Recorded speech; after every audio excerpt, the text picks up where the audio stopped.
دیکھیں بھائی، ڈپریشن کو تو میرا جو ہے معاملہ، کیوں ڈپریشن کہتے ہیں وسوسات کی بیماری کو. ایک دم کو وسوسہ آ گیا اور آدمی اس میں ڈوب جاتا ہے. قرآن کہتا ہے الذی یوسوس فی صدور الناس من الجنۃ والناس.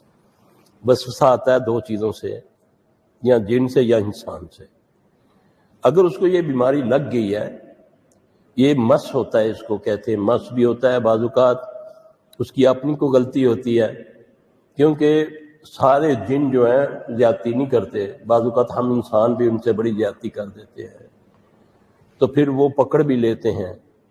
ہم ان کو کہیں نا کہ اگر منت کرتے ہیں تو وہ چھوڑ بھی دیتے ہیں. مثال کے طور پہ آپ نے گھر بنایا ہوا ہے، ادھر جگہ ہے، بیٹے کی شادی کرنی ہے، ایک کمرہ آپ نے بند ہی رکھا ہوا ہے، سٹور بنایا ہوا ہے، اور کوئی بھی بند جگہ ہوگی تو وہاں شیاطین کا بسیرا ہو جاتا ہے. یہ میری بات یاد رکھیں.